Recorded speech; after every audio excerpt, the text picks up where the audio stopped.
Three, two, one.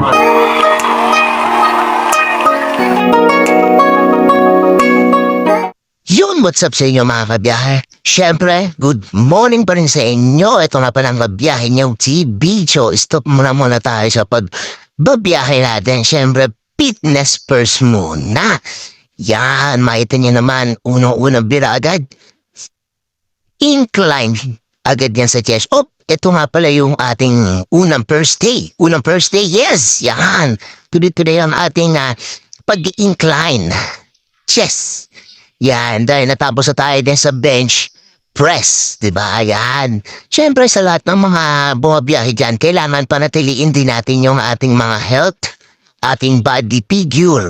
Yan. Ito ang tinatawag na day 1 na pagloko ng sarili. Yan. What's up sa inyo mga babiyahe? Siyempre, geng-geng lang tayo.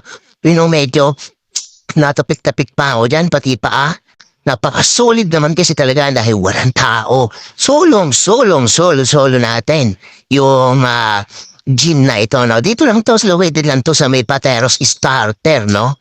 So, dito, magbayad ka lang ng 70 per day, that's it, no? Wala na mga member yan. Basta lahat ng pupatok dito, member na. Ganun kalupet dito sa gym na to. Dito lang makikita yan sa may starter, no? Starter ng Patero. Siguro lagpas ng naunti ng Petron. Yan, syempre, inistahan pa natin. Diba? 3 set ng incline, chest, na dumbbells. Yan, yung mga dating ginagawa natin ngayon. Small plates lang muna tayo kasi mga bago lang tayo ulit babalik. Siyempre, ayaw natin mapuwersa ang katawan natin sa ating day 1 ng pagloko ng sarili. At siyempre, kailangan kumatanda na tayo, lumalaki na tayo sa pagbabiyahe. Kailangan din natin ang talagang fitness. Oops! Another one na naman. Siyempre, nilapag ko na naman. Siyempre, ito naman gagawin na to ay incline dumbbell naman. Yan, siyempre, pagka may barbell ka, may dumbbell ka, may barbell ka din. Doon nung kalupit, dapat. Diba? So, ka magpahinga. Buhos mo na lahat. Sa 2 oras o 1 oras mong pagbubuhat, ibuhos mo na lahat sa magpahinga. Ganoon. Wala nang paadali ng gym mo, 10 oras, diba? 15 hours, no? Wala, hindi yun. Hindi yun maganda sa katawan kasi masyadong mapapagod o may stress yung mga muscle at mga natin, no? Pambid ng katawan.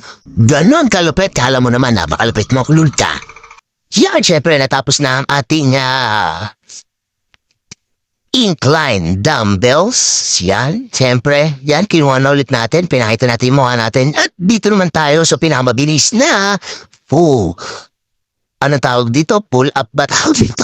O pull over. Yan, pero sa chest din yan. Yan yung mga natutunan natin dati nang nag-workout pa tayo ng sagad, no? Kung makikita niya lang ang katawan natin dati, paparitan natin dito. Ito. Ayan yung mga dating talagang addict tayo sa bakal, no? Amoy pa lang nito, talaga namang malasap sa ating mga nagbubuhat yan. Yan, araw-araw tayo nagbubuhat yan dati.